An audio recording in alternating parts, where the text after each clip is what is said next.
আসসালামু আলাইকুম। প্রিয় দর্শক, অন্য মঞ্চের আলাপচারিতায় আপনাদের সকলকে আমন্ত্রণ জানাচ্ছি। শুল্ক নিয়ে যেভাবে আমেরিকা দাপাদাপি শুরু করেছে তাতে বিশ্বজুড়ে নতুন শক্তি কেন্দ্র তৈরি হচ্ছে রাশিয়াকে ঘিরে। গত এক সপ্তাহে রাশিয়াতে গিয়েছেন এক ঝাঁক অন্য দেশের রাষ্ট্রনেতা। তারা রুশ প্রেসিডেন্ট পুতিনের সঙ্গে বৈঠক করেছেন। হঠাৎ এত নেতা কেন রাশিয়ায়? হঠাৎ কেন এত যাওয়া মস্কোতে? নিশ্চয় প্রমোদ ভ্রমণে নয়। আরো মজার কথা হলো যে রাশিয়াকে নিয়ে আমেরিকার ট্রাম্প সাহেবের এত গোঁসা, সেই তিনিও তার বিশেষ দূত স্টিভ উইটকফকে পাঠিয়েছেন মস্কোতে পুতিনের সঙ্গে কথা বলতে। পুতিন কিন্তু তার দূত পাঠাননি, মনে রাখবেন। এক কথায় এর অর্থ হলো, প্রথমে ওই যে যাকে বলে না ব্লিঙ্কিং আইজ, প্রথমে চোখ মটকাতে হলো ট্রাম্পকে। পুতিনের চোখে কিন্তু পলক পড়েনি। ট্রাম্প তার মানে হারলেন। কি ঠিক হয়েছে এই বৈঠকে? ঠিক হয়েছে কয়েকদিনের মধ্যে ওই যে আমেরিকার রাষ্ট্রদূত ওই যে স্টিভ কফ, তার সাথে যে কথা বলা হলো, তার সাথে বৈঠকে ঠিক হয়েছে কয়েকদিনের মধ্যে ট্রাম্প আসবেন রাশিয়ায় পুতিনের সঙ্গে কথা বলতে, ইউক্রেন যুদ্ধ থামানো নিয়ে কথা বলতে। কিভাবে চুক্তি হবে সেটাও ঠিক। ইউক্রেনের যে অংশ রাশিয়া দখল নিয়েছে সেটা রাশিয়ার দখলে থাকবে। এছাড়া ইউক্রেন মুচলেখা দেবে ইউক্রেন ন্যাটোয় যোগ দেওয়ার আবেদন কোনোদিন করবে না, ন্যাটোয় যোগ দেবে না কোনোদিন। অর্থাৎ ইউক্রেনকে হাত ধরে যুদ্ধে নামিয়ে হাত তুলে নিল আমেরিকা। ওই যে গাছে তুলে মই কেড়ে নেওয়ার কথা বলা হয় না, অনেকটা সেই রকম। অথচ দেখুন, এই ট্রাম্প কয়েকদিন আগে আমেরিকা থেকে গোপনে সর্বাধুনিক পারমাণবিক অস্ত্র, যেটা সব থেকে শক্তিশালী, সেই অস্ত্র পাঠিয়েছেন চুপি চুপি ব্রিটেনে পাঠিয়েছেন। সেটা নিশ্চয়ই ইউরোপীয় ইউনিয়নের লোকজনদেরকে ভয় দেখানোর জন্য নয়, সেটা পুতিনের জন্যই পাঠিয়েছেন। অর্থাৎ তিনি ওই যুদ্ধের হুমকিটা দিয়ে দিলেন। আমি বলছি না বারবার যে আমেরিকার ট্রাম্প হলো একটা বুলি, সে ধমকে চমকে কাজ করতে চায়। যেই দেখে যে ধমকে চমকে কাজ হবে না, তখন সুর করে পিছিয়ে আসে। ওই যে বিমানে করে, স্পেশাল বিমানে করে ইংল্যান্ডে পাঠালেন বোমা, পারমাণবিক বোমা রাশিয়াতে ফেলার জন্যই বোধহয়। এবং রাশিয়া কি করলো? রাশিয়া তাদের সর্বাধুনিক পারমাণবিক বোমা এমন জায়গায় গিয়ে ফিট করলো যেখান থেকে যার পাল্লার মধ্যে খুব তাড়াতাড়ি পৌঁছে যেতে পারে আমেরিকায়। পৃথিবীর মানচিত্রটা দেখবেন, আমেরিকার কিছু জায়গার সঙ্গে আমেরিকা যুক্তরাষ্ট্র, তার থেকে মাত্র 1000 কিলোমিটারের মতো দূরত্বে আছে রাশিয়া। এই দূরত্ব অতিক্রম করার কোনো চিন্তাই নেই। তো যে কথা দিয়ে শুরু করেছিলাম যে, এবং তারপরেই আবার ট্রাম্প ভয় পেয়ে পিছিয়ে গেলেন, নিজের প্রতিনিধিকে পাঠালেন, বাবা মিটমাট করে নাও। এবং এই মিটমাট করতে গিয়ে ইউক্রেনকে পথে বসিয়ে দিলেন। যাকে যে কথা দিয়ে শুরু করেছিলাম সেই কথায় আসি। আপনারা জানেন ভারতের জাতীয় নিরাপত্তা উপদেষ্টা অজিত ডোভাল কয়েকদিন ধরে মস্কোয় ছিলেন, মিটিং করেছেন পুতিনের সঙ্গে। মোটামুটি একই সময়ে পুতিনের সঙ্গে বৈঠকে বসেছেন আরো অনেকগুলো দেশ। সংযুক্ত আরব আমিরাতের মানে ইউএই, তার রাষ্ট্রপতি শেখ মোহাম্মদ বিন জায়েদ আল নাহিয়ান এসেছেন, পুতিনের সঙ্গে কথা বলেছেন। এছাড়া ব্রিক্সের অন্তর্গত ব্রাজিল, দক্ষিণ আফ্রিকা এবং আরো কয়েকটি দেশের রাষ্ট্রনেতা বা তাদের প্রতিনিধিরা রাশিয়াতে এসেছেন কূটনৈতিক আলোচনা করতে। এসেছেন ইরানের প্রতিনিধি মণ্ডল। বোঝাই যাচ্ছে বিশ্ব কূটনীতিতে একটা বড় সড় তোলপাড় শুরু হয়েছে। এরকম এক পরিস্থিতির মধ্যে অজিত ডোভাল কয়েকদিন থাকলেন মস্কোয়, আলোচনা করলেন প্রেসিডেন্ট পুতিন এবং তার মন্ত্রিসভার বিভিন্ন মন্ত্রীর সঙ্গে। এবং তার বৈঠক শেষ হওয়ার 24 ঘন্টার মধ্যে ভারতে মোদি এবং রাশিয়ার পুতিন দুজনের মধ্যে কথা হলো ফোন মারফত। রাশিয়ার সরকারি বিবৃতি এই প্রসঙ্গে জানাচ্ছে কথা হয়েছে ইউক্রেন নিয়ে এবং আজকের বৈশ্বিক পরিস্থিতি নিয়েও। সেই সঙ্গে আরো যে বিষয়গুলো বর্তমানে খুবই প্রাসঙ্গিক কথা হয়েছে সেগুলো নিয়েও। রাশিয়ার সরকারি বিবৃতিটি তার একটি অংশ আমি এখানে পড়ছি। The leaders also exchanged views on topical issues of the bilateral agenda including trade, economic and investment cooperation. এর মধ্যে উল্লেখযোগ্য অংশটা হলো ওই topical issues of the bilateral agenda. Bilateral agenda কি ছিল? এর অর্থ দুই পক্ষের মধ্যে পারস্পরিক প্রাসঙ্গিক বিষয়গুলি, এবং এটা ভাববেন ভারত এবং বাংলাদেশের, এই ভারত এবং রাশিয়ার মধ্যে বাইলেটারাল এজেন্ডার মধ্যে একটা বড় জায়গায় রয়েছে বাংলাদেশ। কেন বাংলাদেশ সে কথাটা পরে বুঝিয়ে বলছি। আর এখানেই উঠেছে আঞ্চলিক সুস্থিতির প্রশ্নে বাংলাদেশের ভূমিকা, বাংলাদেশের প্রসঙ্গ।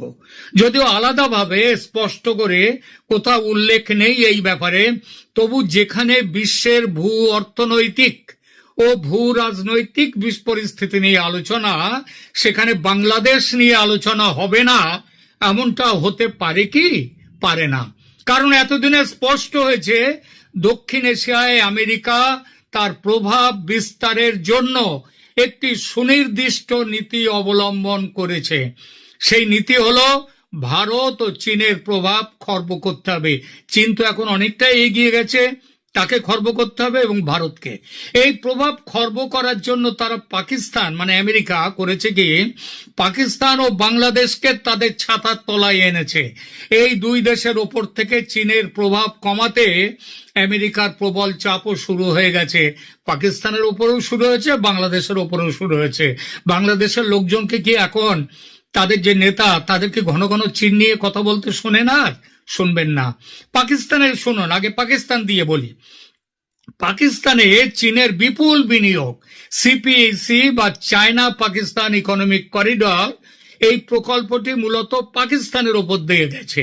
গোয়াদার বন্দর পাকিস্তানের অন্তর্গত বালুচিস্তান প্রদেশে। সেখানে বালোচদের স্বাধীনতা সংগ্রাম এখন তীব্রতম পর্যায়ে। প্রতিদিন আক্রান্ত হচ্ছে পাকিস্তানি সেনা। শুধু পাকিস্তানি সেনা নয়, তাদের সঙ্গে আক্রান্ত হচ্ছে চীনারাও, চীনা কর্মচারীরা যারা ওখানে কাজ করছে।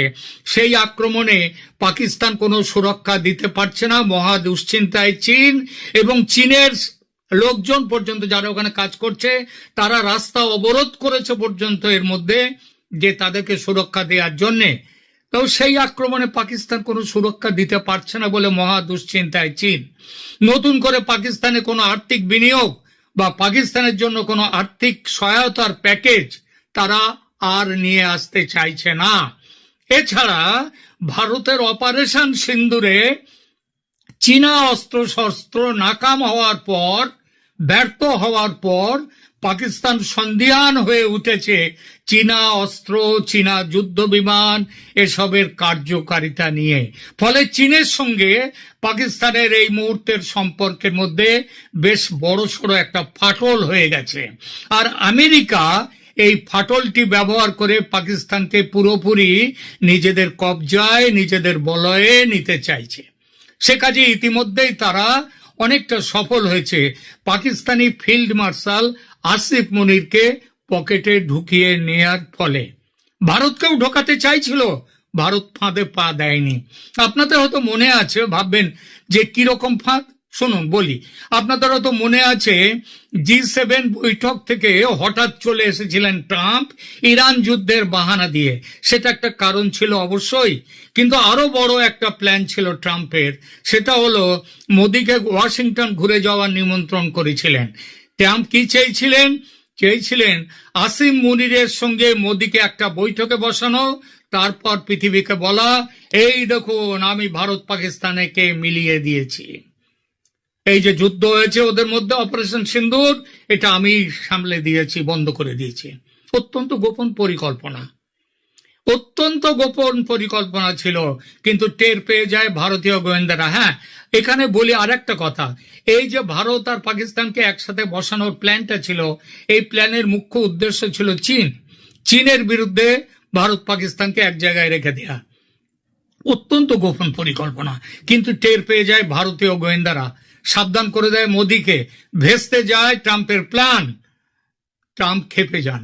আজ আজ আজ যে ভারতকে শিক্ষা দিতে পাগল হয়েছেন ট্রাম্প, এমনকি চীনের চেয়েও ভারতের ওপর যে বেশি শুল্ক চেপেছে, তার পিছনেও এই কারণটির ভূমিকা কিন্তু কম নয়। সরি, এবার বাংলাদেশের কথায় আসা যাক। বাংলাদেশকে পুরোপুরি নিজেদের উপনিবেশ বানাবার কাজে আমেরিকা এখন অনেকটাই সফল। ইউনূস সরকার এখন একটি কাঠপুতুল ছাড়া আর কিছুই নয়। গতকাল এ বিষয়ে একটি প্রতিবেদন দিয়েছি, সেখানে বলেছি কিভাবে ঢাকার মার্কিন দূতাবাসের আদেশ নির্দেশ মাফিক চলছে ঢাকা সরকার, কিভাবে আমেরিকানদের নির্দেশে চলছে ঢাকার সর্বোচ্চ আদালত পর্যন্ত। গতকালকের ভিডিওতে বলেছি, যারা দেখেননি দয়া করে দেখে নেবেন। একদিন যারা হাসিনাকে ভারতের দালাল বলে খুব চেঁচিয়েছে, আজ তারা কিংবা তাদের দলবল তো ক্ষমতায়, কিন্তু তাদের মুখে কথা নেই কেন? তারা তো আমেরিকার কাছে একবারে খুলে দিয়েছে দেশকে, উলঙ্গ করে দিয়েছে দেশকে। বাংলাদেশকে ঘাঁটি করে মায়ানমার টুকরো করার ষড়যন্ত্র সফল করতে রোহিঙ্গাদের সাহায্য করার বাহানায় মানবিক করিডর তৈরি করার প্রস্তাব, সেটা যে বাংলাদেশের সৈন্য ঘাঁটি বানাবার চেষ্টা আমেরিকার পক্ষ থেকে, সেটা তো আজ পরিষ্কার। এই প্রচেষ্টার পেছনে আরো একটি কারণ আছে, একটি খ্রিস্টান ও ইহুদি রাষ্ট্র স্থাপনের চেষ্টাও। ভারতের উত্তর পূর্বের কয়েকটি রাজ্য, বাংলাদেশের কিছু অঞ্চল এবং তার সঙ্গে মায়ানমারের কাচিন প্রদেশকে যুক্ত করে একটি নতুন রাষ্ট্র তৈরি করার পরিকল্পনা আমেরিকার ডিপ স্টেটের বহুদিনের। এসব পরিকল্পনা আজকের নয়, পুরনো। বাস্তবতা হলো ইউনূসের অবৈধ সরকারকে চাপ দিয়ে তাকে ব্ল্যাকমেল করে এই কাজটা গুছিয়ে নিচ্ছে আমেরিকা, অনেকটাই সফল হয়ে গেছে। শেখ হাসিনার একটানা 16 বছরের রাজত্বে আমেরিকা অনেক চেষ্টা করেও ব্যর্থ হয়েছিল, কিন্তু আজ সফল। বাংলাদেশের ওই যে শ্রেণীর মানুষের কথা বললাম, শেখ হাসিনাকে যতই ভারতের দালাল বলে গালি দিক না কেন, হাসিনা যে কত বড় কূটনীতিক ছিলেন সেটা বোঝা যায় একটা পরিসংখ্যান দিলে। ভারতের সঙ্গে তার সখ্যতা সবাই জানে, তাহলেও সবাই দেখেছে ভারতের চেয়ে চীনের সঙ্গে তার বাণিজ্য যোগ ছিল ভারতের প্রায় 3 গুণ বেশি। হাসিনা ভারতের অস্ত্র কেনেননি, আবার আমেরিকাও ছিল বাংলাদেশের বড় ট্রেডিং পার্টনার। অস্ত্র কিনেছেন চীন থেকে, বাংলাদেশের সঙ্গে বাংলাদেশ যে এক্সপোর্ট গুলো বাংলাদেশ করেছে তার একটা বড় অংশ আমেরিকায় গেছে, আর গেছে ভারত। চীন কিন্তু কোনো এক্সপোর্ট নেয়নি, বাংলাদেশে এক্সপোর্ট। মার্কিন ফৌজের সঙ্গে নিয়মিত যুদ্ধ অভ্যাস করেছে বাংলাদেশ এবং করছে, সেসব চুক্তি আছে।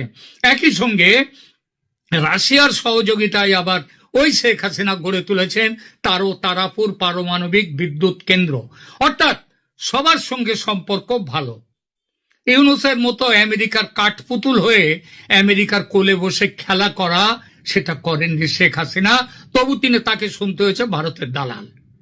বাংলাদেশ এই মুহূর্তে যেখানে যেভাবে দাঁড়িয়ে আমেরিকার পুতুল হয়েছে, এই অবস্থা চলতে থাকলে শুধু বাংলাদেশ নয়, সমগ্র দক্ষিণ এশিয়ায় আমেরিকার দাদাগিরি বাড়বে।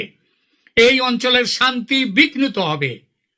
এই পরিস্থিতি ভারত যেমন চায় না, তেমনি চায় না চীন। এই পরিস্থিতি বিপজ্জনক পৃথিবীর অন্যতম পরাশক্তি রাশিয়ার কাছেও। ওই জন্য রাশিয়া ওই যে 4টে যুদ্ধ জাহাজ পাঠিয়েছিলেন না, 4টে জাহাজ পাঠিয়েছিলেন কয়েক মাস আগে, মাস 2-3 আগে, ওই যে চট্টগ্রাম বন্দরে তারা এসেছিল। এইটাই কারণ রাশিয়াও তারও নজর রেখেছেন। ভারতের বিরুদ্ধে বাণিজ্য যুদ্ধ ঘোষণা করে পাকিস্তানকে খোলাখুলি ভারতের বিরুদ্ধে লেলিয়ে দিয়ে এবং বাংলাদেশের সৈন্য ঘাঁটি তৈরি করে এই উপমহাদেশের সামগ্রিক পরিস্থিতিকে উত্তপ্ত করবে আমেরিকা, এটা কখনোই চাইতে পারে না ভারত। সেজন্যই অজিত ডোভালের মস্কো যাত্রা, পুতিনের সঙ্গে বৈঠক, এবং শুধু তো ডোভালের সঙ্গে পুতিনের বৈঠক নয়, ওই বৈঠক শেষ হতে না হতে পুতিনের সঙ্গে নরেন্দ্র মোদীর দীর্ঘ ফোনে আলোচনা হয়েছে। এখানেই শেষ নয়, এ মাসের 31 তারিখে চীন যাচ্ছেন মোদী, সাংহাই কোঅপারেশন অর্গানাইজেশনের সামিটে যাবেন পুতিনও, সেখানে থাকবেন ইরানের প্রেসিডেন্টও, কথা হবে চীনের প্রেসিডেন্টের সঙ্গে। এত বড় আলোচনার মধ্যে বাংলাদেশ থাকবে না তাই কখনো হয়? ডোভালের বৈঠক, মোদীর ফোনালাপ, কোনটারই কি আলোচনা হলো বাইরে আসেনি পুরোপুরি, শুধু মোটা মোটা দাগের কথাগুলো বলা হয়েছে। শুধু বলা হয়েছে পারস্পরিক সম্পর্কের বিষয়গুলো নিয়ে স্ট্র্যাটেজিক কথাবার্তা হয়েছে। সূত্র মারফত যে খবর পাচ্ছি সেটা হলো বাংলাদেশের ওপর থেকে আমেরিকার প্রভাব হটাতে গেলে ইউনূস সরকারের পতন ঘটাতে হবে, তাহলেই আমেরিকার প্রভাব বন্ধ হবে। জাতিসংঘ আমেরিকার কথায় চলে, সুতরাং সেখানে আবেদন নিবেদন করে শান্তিপূর্ণ পথে ইউনূস বিদায় অসম্ভব।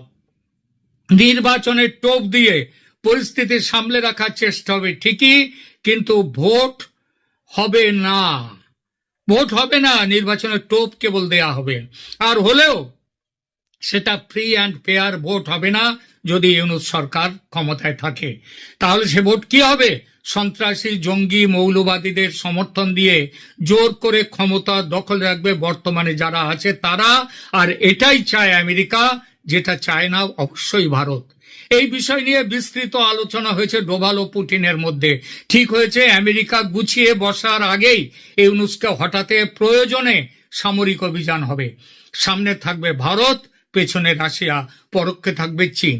এরা সবাই আমেরিকার বিরুদ্ধে এখন জোটবদ্ধ হয়েছে। অবশ্য সামরিক অভিযান শেষ উপায়। কূটনৈতিক চাপ সৃষ্টি করা হবে যাতে ইউনূস পদত্যাগ করেন। তারপর সেই জায়গায় নতুন জাতীয় সরকার অথবা রাষ্ট্রপতি কর্তৃক দেশে সাংবিধানিক জরুরি অবস্থা জারি করা হবে। জরুরি অবস্থা সরকারের নেতৃত্ব দেবেন এখনো পর্যন্ত যিনি দেশের বৈধ প্রধানমন্ত্রী, সেই শেখ হাসিনা। তিনি আন্তর্জাতিক নজরদারির মধ্যে দেশে সংসদীয় নির্বাচন করে ৩-৪ মাসের মধ্যে নির্বাচন করাবেন, করে প্রমাণ করিয়ে দেবেন যে দেশের মানুষ শেখ হাসিনা এবং আওয়ামী লীগের পক্ষে। এইসব আলোচনা সম্পর্কে শেখ হাসিনাকে পুরোপুরি ওয়াকিবহাল রাখা হচ্ছে।